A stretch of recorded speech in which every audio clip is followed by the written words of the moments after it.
Muchas gracias, buenas noches, bienvenidos al Interamerican Institute for Democracy, a esta sesión de honor señalada para el acto de incorporación al Consejo Consultivo y al directorio del Instituto del honorable embajador James Cason, que es un personaje experto en asuntos latinoamericanos que a partir de hoy ha de honrar grandemente los esfuerzos del Interamerican Institute.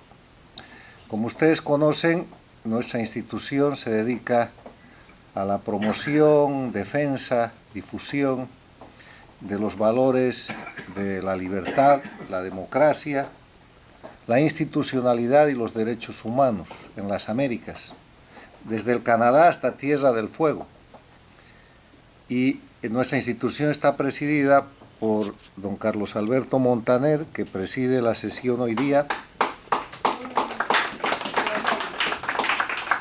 y nos honran con su presencia los miembros de nuestro Consejo Directivo y Directorio, el embajador Armando Valladares, la doctora Beatriz Rangel y varios directores aquí presentes. Simplemente me corresponde la introducción, no sin dejar de dar la bienvenida a la doctora Leonor, la luchadora por la libertad de 103 o 104 años ya, que siempre está presente en estos eventos, y a todos nuestros distinguidos amigos. Simplemente recalcar que la incorporación del embajador Cason refuerza los trabajos del Instituto en el ámbito de un experto norteamericano, embajador y alto funcionario del Servicio de Relaciones Exteriores de los Estados Unidos,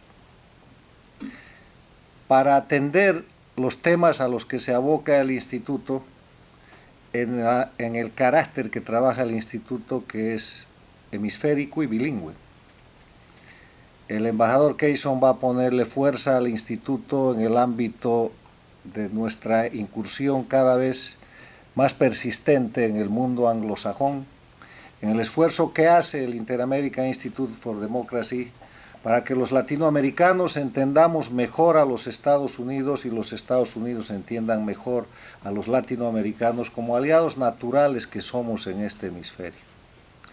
Para hacer desaparecer ese eslogan tan manido del antiimperialismo que se ha convertido en bandera de los enemigos de la democracia durante las últimas décadas y que ha servido para perpetrar los mayores crímenes contra la libertad y la democracia, como los que observamos hoy día en tiempo real a cargo de la dictadura de delincuencia organizada que es el gobierno de Venezuela.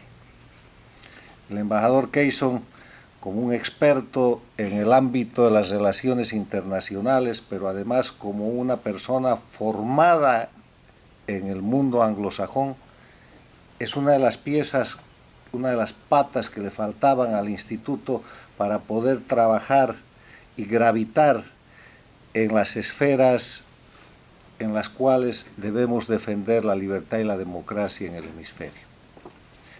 Nuestro presidente va a ser el encargado de presentarlo. Y simplemente a manera de introducción, yo quería decir que del embajador Cason lo que yo tengo son extraordinarias opiniones sobre la realidad de América Latina, una extraordinaria visión de lo que es la política hemisférica y el ejemplo de una persona que ha hecho su carrera demostrando las cuestiones con hechos, desde sus funciones en la oficina de negocios en la Cuba castrista hasta sus brillantes acciones de embajador y negociador del gobierno de los Estados Unidos. El Interamerican Institute for Democracy tendrá a partir de esta incorporación un pilar fundamental para completar los trabajos que hacemos, enriquecer nuestro fondo editorial que tiene más de 40 libros, de los cuales cerca de 18 publicaciones son en inglés, y para poder llegar a través de nuestros boletines que se están emitiendo en los dos idiomas con mucha más fuerza y mucha más precisión, si se quiere, en el mundo de los Estados Unidos y el Canadá. Voy a ceder la palabra al presidente Carlos Alberto Montaner para que dé las palabras de bienvenida y presentación del embajador Cason.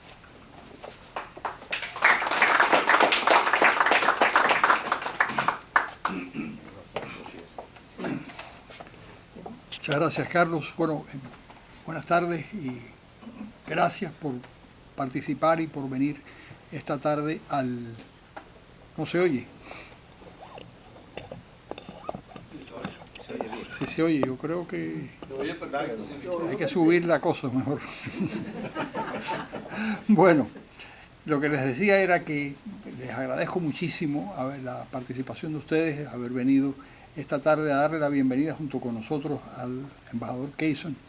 El embajador Cason es una persona extraordinaria, fue un gran funcionario de los Estados Unidos.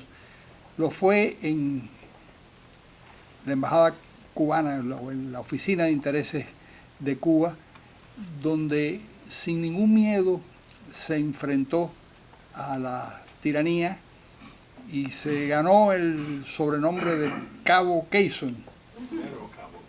El mero Cabo Cason, que así lo llamó el propio Fidel Castro, si no recuerdo mal. Estuvo un tiempo y todo el tiempo que estuvo en la oficina de intereses fue un tiempo de defensa a carta cabal de la libertad y de la democracia, cosa que nosotros hacemos en este instituto en otro plano, pero que él lo hacía en Cuba a riesgos, corriendo grandes riesgos, porque como se supo hace pocos días, hay posibilidades de que ese tipo de gobierno le haga incluso un daño físico a los diplomáticos. Ahora se ha sabido con la sordera de unos cuantos diplomáticos. En la época en que él estaba, parece que había otras embajadas que utilizaban el territorio, el territorio cubano para hacer de las suyas y para, de alguna manera, intervenir en los teléfonos, intervenir las comunicaciones de sus exiliados. Estamos pensando en los iraníes, estamos pensando también en los propios rusos. Después que se fue a Paraguay, a mí me sorprendió mucho y me encantó, que es el primer diplomático norteamericano que aprende el guaraní y que graba un disco de canciones en guaraní. Eso es una cosa extraordinaria. Y eso lo convirtió en una de las figuras más populares que un diplomático extranjero, y además norteamericano, que supuestamente tenía una actitud un poco desdeñosa hacia los latinoamericanos, pero un diplomático norteamericano que aprende el guaraní, que canta en guaraní y que además parece que lo hacía relativamente bien. Creo que sí. Y escribí una canción en guaraní. Compuso una canción en guaraní. Se llama Campo Jurado. Campo Jurado. Está en iTunes. Bueno, en otra oportunidad le pediremos que nos la cante, porque eso es muy importante. Bueno, yo no quiero alargar mi presentación, pero solo quería comunicarle al señor Cason y comunicar a todos ustedes mi admiración profunda por este hombre que se incorpora hoy al Interamerican Institute for Democracy y que va a ser, como decía Carlos Sánchez Berzaín, un aporte fundamental a nuestro instituto. Con ustedes, para no demorar más, al embajador Cason, que yo quiero que usted quiere leer su conferencia desde ahí o quiere... Creo que sí, porque es más fácil manejar los papeles y cosas. Bueno, muy bien. With your permission, I'll do it.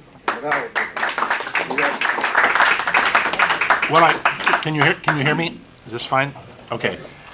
Well, I really appreciate the opportunity to have been asked to serve on the board of the Inter-American Institute for Democracy and to address you tonight. I've always thought that perfecting democracy is key to Latin America's progress. I think all of us need to do our part in helping people in the region acquire a more effective voice in participating in matters that affect them and their countries. Now, the remarks that follow, I gave these about 10 years ago when I left the Foreign Service. I've updated the statistics in this presentation, but looking back on my 2009 speech, which I gave at Dartmouth College and at the University of Virginia, I find that almost all of the conclusions and observations remain relevant. So I hope what follows you'll find useful and interesting. And this audience, a lot of you, of course, are very familiar with the hemisphere and its issues, so forgive me if what I say is something you already know. But an awful lot of people know very little about Latin America, and that's the reason I produced this speech. I attended Dartmouth College in the early 1960s when few students studied or knew much about our southern hemisphere. When I was an undergraduate there, we were lucky to have John Sloan Dickey, who was one of the founders of the United Nations, as president, and Calman Silvert on the faculty. Both were committed internationalists, and they urged their students to consider public service. President Kennedy's call for us to ask not what we could do for our country, led me to spend my next 46 years in national and local government. Professor Silver got me interested in Latin America, but little did I know at the time that I would end up spending almost all of my life in Latin America. After graduation, I attended the Johns Hopkins School of Advanced International Studies in Washington and spent 2 years in Uruguay on a Fulbright scholarship studying the history of the left and labor there. And this is the book that I produced recently based on that research. After 4 years, I graduated and joined the Foreign Service and was assigned to El Salvador, which needed a vice consul urgently. I was one of the only ones in my entering class that spoke Spanish. So while most in my class studied Vietnamese, I drove south in my Camaro in 1970 to take up my first assignment in San Salvador. Waiting for me was a storeroom full of Salvadorian passports, those of people in line for a chance for a visa to go north to work. Of course, they said they were going for tourism. Early on, I was introduced to a key reality and constant in Latin America, that most people want to come here and will if they can, regardless of whether they get a visa or not. So I began a 38-year diplomatic career principally in Latin America, starting off as a lowly vice consul, bottom of the totem pole, and finishing up at the top as ambassador or the equivalent in Cuba and in Paraguay. In between, I served in Italy and Portugal, and in 6 other countries in the region: Uruguay, Bolivia, Venezuela, Panama, Honduras, and Jamaica. And I also served in Italy, Spain, Portugal, and Morocco. And I was Director of Hemispheric Regional Affairs and Political Advisor to the Atlantic Command, which at the time was responsible for the Caribbean region and Cuban migrant issues. When I retired at the end of September 2008, I was the U.S. diplomat with the most experience in the region. So I come here tonight to give you my personal reflections on how the region has changed since I first arrived in 1968, almost 50 years ago. I'll provide my observations about what has remained constant there, and this, of course, will be highly subjective, and it's based on what I saw and what I did there during and after the Cold War in my various jobs as political officer, consul, principal officer, trade promotion officer, political advisor to a 4-star general, and in my 13 years as deputy chief of mission and then chief of mission in Havana and Asunción. To start, I should point out that it's hard to generalize about a region as large and as diverse as the Western Hemisphere. There are 6,000 miles between Laredo and Tierra del Fuego, 1,000 miles farther than from Paris to Beijing. So just as you would not expect uniformity in the area from Paris to China, you should expect there to be great differences in and among the countries to our south. We're really not even in agreement as to what to collectively call the countries to the south. It really can't be Latin America unless you exclude the English and Dutch-speaking Caribbean and all the indigenous peoples. So the region's really not identified or unified by a common language.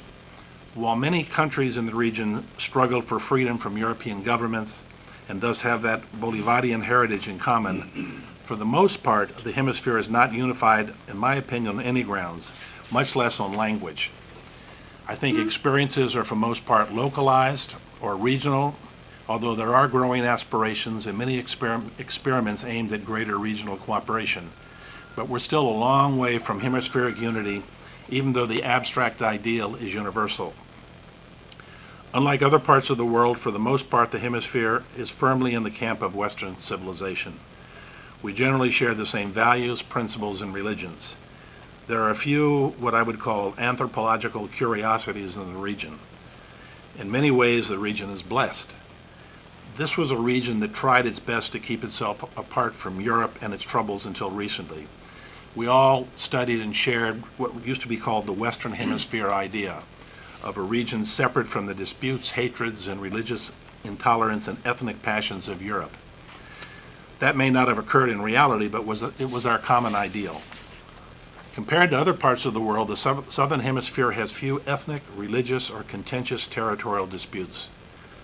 The populations are young, with serious aging a la Europe not expected to be a real problem until 2025, although it is a problem today in Uruguay and Cuba.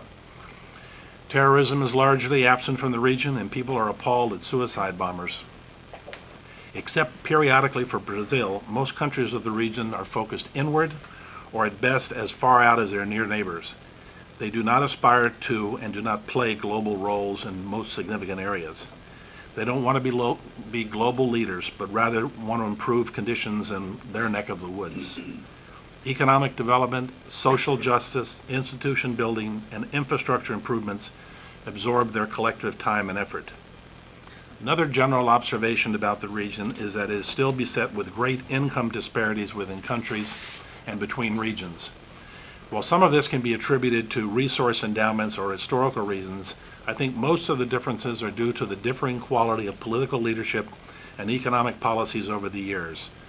The countries that have encouraged foreigners to take up residence and bring in their ideas, technology, and investment have done much better than more closed societies. Now, what has changed since I first entered the region in 1968 for the first time?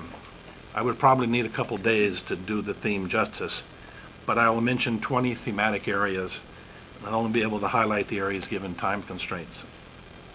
I think the most striking development is the notable improvement in standards of living for the vast majority of citizens. Infant mortality now is less than a third of what it was in 1968, and with the exception of Haiti, it's now the lowest of all the developing regions of the world. Mothers' mortality in childbirth is down sharply, declining by almost half between 1990 and 2015. Longevity has increased from 50 to nearly 80 years in many places, in other words, to our level, and literacy rates are up everywhere, with over 90% of children attending primary school in most countries. Most people now have access to electricity, potable water, roads, health clinics, and cell phones. Birth rates are also down sharply, and population growth is slowing in all but the poorest countries, which is a result of rapid urbanization and better education for women, I think. Poverty rates have dropped steeply as well in most places except in Haiti and Venezuela. When I arrived in El Salvador, the middle class was very small, but today most countries have a growing middle class. Their consumption is an increasing component of their economic growth. Also, immigration has accelerated tremendously in the past 4 decades, helped by improved infrastructure and transportation services in the region, which makes it possible for people to get to our borders and the borders of other magnet countries where jobs are more plentiful. Immigrant remittances today contribute tremendously to economic growth throughout the hemisphere. In 1970, when I got there, few U.S. airlines served the region, and road connections were still very bad. There were only 4 U.S. carriers authorized to fly south in 1970. With airline deregulation in 1978, it became much easier to fly to and from the region. Over 40 major airlines serve the region today, and 75.6 million people traveled to the United States in 2016. The U.S. Latin traffic is the fastest growing in the world. The ease of getting to the U.S. and our family-friendly immigration system are the reasons why today Latins are the fastest growing segment of our population, and will by 2065 number 78 million, over 24% of our population. When I first went south, democratic governments were rare. The military ran the show in most places. Presidents held most of the political power, with Congress relegated to a secondary role. Free and fair elections were uncommon. Political persecution of opponents was the norm. Human rights abuses were common. The end of the Cold War helped change this bleak panorama. The military had no training in running economies and did a terrible job. They too soon realized this fact and saw that their institutions were being corrupted from participation in politics, and so slowly began letting the civilians run the nations. Today, all countries in the hemisphere are democracies with the exception of Cuba and Venezuela, which are really run by their militaries. Elsewhere, the military is largely out of politics and are trying to professionalize. Many armies in the Southern Hemisphere are engaged in peacekeeping through the United Nations and in disaster mitigation. Parliaments and to some extent local governments have gained considerable power and frequently challenge presidential authority, as we see in Venezuela today. I think elections today are generally free and fair, and most governments invite in international observers to lend legitimacy to the process. And the human rights situation is greatly improved as well, again except in Cuba and Venezuela. The press and local human rights groups today speak out about abuses and press for an end of impunity. The end of military government has coincided with an end to the widespread insurgencies of the Cold War. Many insurgents in places like Uruguay, Nicaragua, Brazil, and El Salvador decided to participate in politics and have taken political power peacefully. Colombia's guerrillas may join this trend in the near future as well. I think a weakened Cuba also explains in part the drop-off in insurgencies and guerrilla activity. Cuba stimulated much of that, and with the end of Soviet support and the collapse of the Cuban economy, the Castros were no longer able to finance these improvements. Increased democratic legitimacy in most of the hemisphere also removed the root causes of much of the support for violent movements. We have seen the increasing participation of women in politics and a rapid growth in civil society over the past 50 years. Today, there are over 1 million non-governmental organizations in the region. There were only 20 women in cabinets in 1970. Now, women's presence in government ranges from 16 to 26% in Mexico, Central, and South America and the Caribbean. We have had many women presidents, and there are many females in most legislatures. I think these factors have also contributed to more democratic societies. There's a general clamor in the region today for a deepening of democracy, which is, after all, a process, a journey rather than a destination. I maintain that the hemisphere today enjoys electoral democracy, but few countries are really democratic in the sense that the majority can influence government decision-making. Elites still govern, and in most places do so for their own benefit or for the powerful groups they represent. The poor still rarely are heard or get their fair share of the economic or political pies. This explains another phenomena, the rise of radical authoritarian populism in response to the failure of the military, traditional parties, and old-style politicians to deliver the promises of democracy to society. Venezuela is a prime example of this. People expected their lives would improve dramatically with the end of military government in the Cold War. After all, politicians promised democracy would give them a bright future, a better education for their children, a job, and improved health care. While these did objectively improve, the old guard's venality and massive corruption frustrated the poor majority, and demagogic new leaders capitalized on this bitterness and frustration to use the new, more honest democratic institutions of government to take power and then remain in power. These new-style authoritarian rulers have used state resources to increase spending on the poor, but if anything, have proven to be more corrupt than those they've replaced. And the economic policies they pursued have often ruined their economies and spurred massive inflation. People's expectations throughout the hemisphere still remain much higher than the ability of governments to meet them. From all parts of the hemisphere, people are immigrating in increasing numbers, not just to the U.S., but to Argentina, Colombia, Mexico, Europe, and even Japan and Australia, looking for the job and the better life their own countries can't deliver. Not counting refugees, there are well over 3 million Latin immigrants to those countries I just mentioned, and more than 50% of our flow of immigrants comes from the region. Latins today are increasingly traveling to and staying in Europe, and over 11 million people left the hemisphere for Europe recently. And when I last checked, departing planes to Europe were 85% full from Latin America. Lax and no visa requirements are a partial explanation, but Latin immigration to Europe, despite its current economic troubles, reflects as well greater job opportunities in an area of the world rapidly aging and in need of skilled labor. In addition to immigration, there's been a sustained movement of people from the countryside to cities in the past 50 years, as people search for a job and better living conditions. Today, Latin America and the Caribbean are urban societies. Lack of land is not the societal problem that it is in many other parts of the world. 10 years ago, 72% of the population lived in cities, and that percentage has now grown to 80%. The region is now home to two of the largest mega cities in the world, Sao Paulo and Mexico City.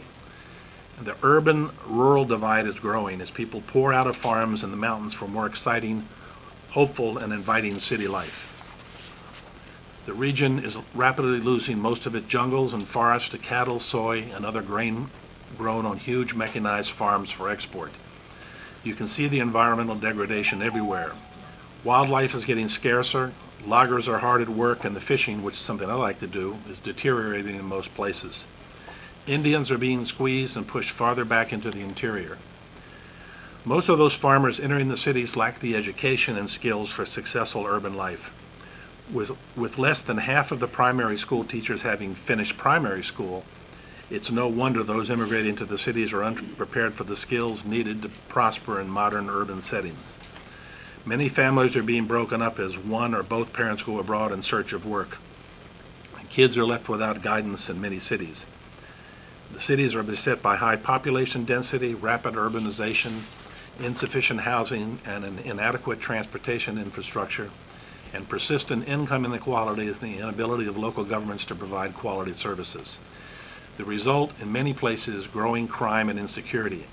The rise of gangs, especially in Brazil, Venezuela, El Salvador, Honduras, and Jamaica. Over 40% of Latins say that they or a member of their families were a crime victim last year, and most crimes go unreported. The region is now the world's most violent. Latin America and the Caribbean hold only 8% of the world's population, but 37% of the world's homicides occur there. In a 2017 list that ranked the world's most violent cities, 43 out of the 50 cities were in Latin America. The list included 19 cities in Brazil, 8 cities in Mexico, and 7 cities in Venezuela. The murder rates are particularly high in Mexico, Guatemala, Venezuela, Honduras, El Salvador, and Rio de Janeiro. Caracas, Venezuela holds the dubious first place with 140 murders per 100,000 inhabitants. So throughout the region, you see gated communities everywhere with the high glass-topped walls around homes, and private guards are the ubiquitous response to overwhelmed, often corrupt police forces. In fact, the police in many cities are the criminals. At least that's the public perception. There are over 400,000 private security guards in Sao Paulo, but only about 100,000 police. This is the pattern in most countries. I think one of the causes of the rise of authoritarian government and public support for lynching and police killings in some cities is the government's inability to provide security. So often societies look for the quick fix and vote for strongmen who claim they will restore order and end the lawlessness that democracy supposedly unleashed. The crime explosion breeds distrust in government institutions, cynicism, and even renewed calls for military rule and death squads, as can be seen in the public support in Brazil for the film Elite Squad, which showed paramilitary squads offing favela gang members rather than arresting them. Of course, the economic impact of crime is huge and serves as a disincentive for investment. GDP might be 25% higher were it not for the expenditures on insurance and private security and guards, among other things in the region. On the positive side, you see today throughout the region numerous attempts at every level to integrate. Latins have created thousands of institutes, common market arrangements, and institutions to create larger, more efficient, and just markets and societies. Most of these may seem to outsiders to be mere talk shops, but slowly common frameworks are being established regionally, and increasingly ideas and experiences are being shared. You'll see energy integration is occurring, road networks are being connected, dams are being jointly built, and regional tariffs are coming down. These are helping regional export markets to grow. But much remains to be done for a true common market like Europe's to develop. What we see today are regional preferential arrangements like Mercosur, the Andean Pact, and CAFTA. As nations find mechanisms to integrate, we see an end to regional border disputes and armed conflict. Many borders have been fixed in the past 50 years. The Chilean-Argentine, the Ecuadorian-Peruvian, and the Honduran-El Salvadorian disputes have been settled. Only a few borders remain disputed, like that between Venezuela and Guyana, but the chances of armed conflict over them are small. Accompanying regional integration is the slow relative decline in the importance of the United States to the region. Our ability to dictate policy solutions certainly has diminished in the past half-century. Many governments do not accept the idea that big government is bad for the economy and society. They know that they have weak institutions, strong elites, and little practice of support for the underdog in their societies. After what they have seen of our inability to prevent financial abuses and corporate greed, they are loath to accept IMF and U.S. policy prescriptions for their society. You also see Brazil and Mexico aspiring to regional leadership. When its economy was strong, Brazil tried to play a leading role abroad, as did Venezuela when oil prices were soaring. Brazil, where my son lives, and where I'm going next week, is a dynamic place with a frontier mentality and its own sort of manifest destiny idea to become the region's dominant country. China and Europe are big players in the region, unlike when I joined the Foreign Service in 1970. China in particular wants the region's commodities and is trading and investing vigorously there. Although we like to say the region is our backyard, we still give it little high-level attention. We've moved beyond the old Western Hemisphere idea that this is where we should focus our attention. But it may be that as we become more of a Latin society, our new citizens will force more of our attention back to their homelands. Before ending this rapid survey of the changes I have witnessed in the region, I'd like to briefly describe what has not changed much in these past 47 years. Governments in the region remain centralized, giving little autonomy, tax revenue, and inferior services to their interior areas. The elites remain reluctant to pay income tax and do their best to evade taxes of all types. They use the rationalization that government will just steal the taxes without providing better services. In general, Latin societies remain rigidly bureaucratic. Red tape hinders job creation and serves as a way for officials to supplement their official salaries. Corruption and impunity are widespread, and the ability of society and its weak democratic institutions to provide impartial justice and fight corruption remains woefully inadequate. As we are seeing in Brazil today, people are fed up with systemic corruption, but progress is slow. While electoral democracy is entrenched, real democracy is weak and the poor are excluded. Political leadership remains very poor everywhere. The young, the honest, and the dynamic eschew politics for business and traditional professions. While I mentioned earlier that the power of Congress has increased, the power of presidents in the region remains very high, and we are seeing a trend whereby many presidents seek to stay on past the constitutional limits by lobbying for constitutional amendments or simply ramming them through, as in Venezuela today. Social spending in the hemisphere remains deficient, and investment in roads and rural services is inadequate to keep people on the farms. Basic education remains poor, teachers are untrained, and governments overspend on universities for the elites. The urban-rural divide grows even larger, and it remains to be seen whether cities can keep up with providing the basic necessary services for their expanding populations. Economies are still largely based on commodity and people exports. The South exports grains, beef, and minerals, while the North exports people and some perishable winter vegetables. We're seeing an increasing specialization of Southern cone exports, with 61% of their exports now focused on around 10 products. The illegal alien boom that has allowed Mexican and Central American consumption to increase. Shopping centers abound in El Salvador and Tegucigalpa due to the huge inflows of immigrant remittances. They have some of the best shopping centers you'll see anywhere in the world. Remittances were just $2 billion when I arrived in the region. Now they're more than $60 billion and climbing. The region is number one in the world in remittance flows, and the United States is the largest source of remittance flows, with $56 billion sent abroad in 2014. But unfortunately, little of this goes to health and education or investment outside the consumer sphere. Instead, it's used to pay for everyday consumption, although there are attempts to channel some of this to more productive uses. There's a real dearth of scientific research and innovation south of our border, and few patents are filed in the region. Latins are falling far behind the rest of the world in innovation, research, technical skills, and higher education. There's not a single university in the region in the list of the world's top 100 universities, and only 3 in the top 200.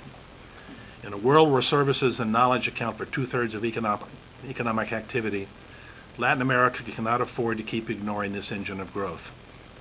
Not one university in Brazil, Argentina, or Mexico filed a U.S. patent from 1997 to 2001. And in 2015, more than 300,000 U.S. patent applications came from foreign applicants. But fewer than 2,000 patents came from Brazil, Mexico, and Argentina combined. Few scientific articles are published south of our border. South Korea alone spends more on research and development than all Latin America, and India has more graduate students in the U.S. than all the countries of the region. Even Brazil has only 20,000 students enrolled in graduate and undergraduate degree programs in the U.S. Standardized test scores in sciences and math are very low in the region compared with the U.S., not to mention the scores of those in Japan or elsewhere in Asia. You see that very few Latins qualify for the H-1B program, where we bring in temporary experts from the scientific communities abroad, which is another sign of the dearth of trained scientists there. Technologically, Brazil is better than the norm, especially in its use of the internet and e-government and energy and agricultural research. Most regional R&D is done by Brazilians. They're pioneers in biotechnology, like biofuels and gene research. Yet much of Brazilian R&D is done by multinationals and is focused on foreign product adaptation or improvement. The region lacks an entrepreneurial culture, which is a major impediment to growth and improved standards of living. Only in Chile, Brazil, Colombia, and parts of Mexico do we find many real, what I would call real entrepreneurs. Merchants and traders are everywhere, but not the business people willing to risk their money for a big idea. Generally, the entrepreneurs are immigrants or children of immigrants from entrepreneurial cultures like Germany, Japan, Italy, Lebanon, China, and the U.S. And much of the economic dynamism of the region emanates from ethnic enclaves. This is particularly true in Paraguay. All over Paraguay, you see enclaves of Chinese, Ukrainians, Canadians, Russians. And those are the areas that are the most prosperous and have the best economic performance. This lack of businessmen willing to take risk rather than rely on influence in the government to get contracts helps explain why the region's participation in world trade has been declining constantly over the last few decades. In Asia, the proportion of GDP due to trade has soared from 12% in 1950 to more than 27% in 2015. So is Latin America prepared for globalization? Can it compete? From what I've seen, unless it creates a climate and keeps it conducive to foreign investment and immigration, local technological innovation, and invests much more in basic education, it will remain reliant on a growth model very subject to external shocks.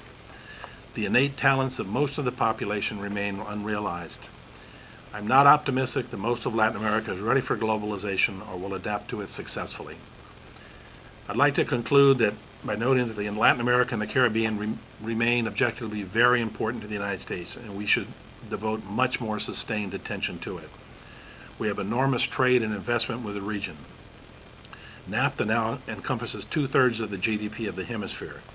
We buy much of our oil and minerals from the region, and most of our drugs and illegal immigrants are from the hemisphere. We have much in common in terms of values, religion, and liberal democratic aspirations.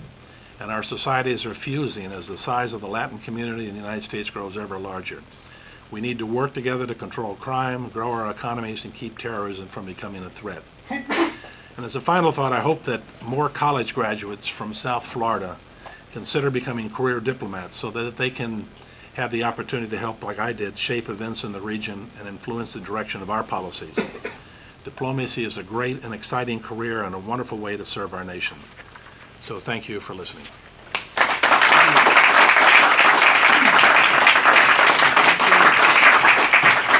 Welcome to the Interamerican Institute for Democracy, Ambassador.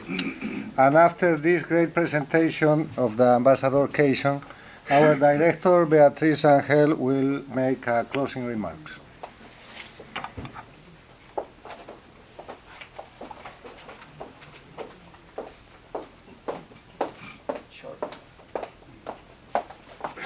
Thank you, Carlos.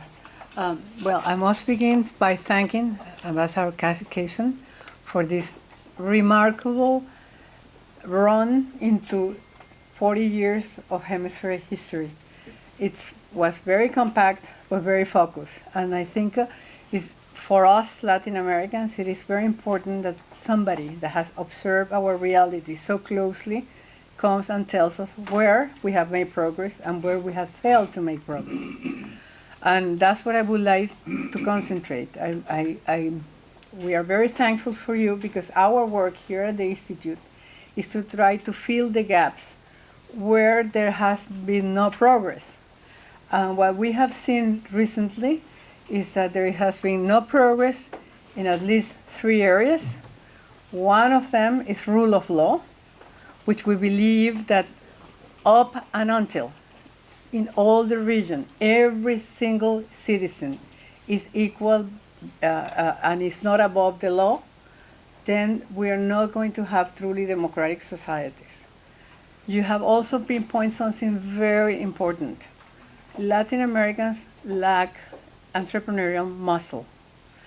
And we are not doing enough in the area of innovation. So it means that basically what we're doing is extracting rent instead of creating wealth, which is what makes you competitive.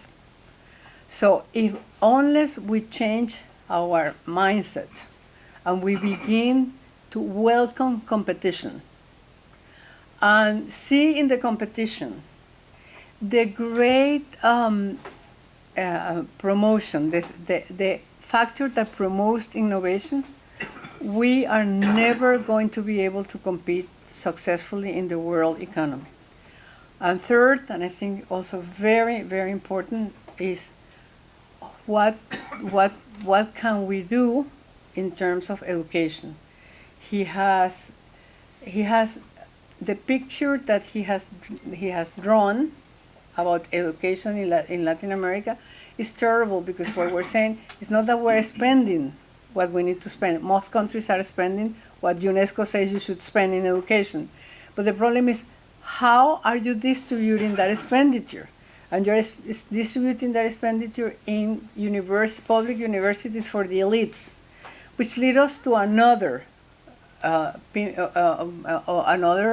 area that the ambassador very well discussed this afternoon, and that area was the role of the elites.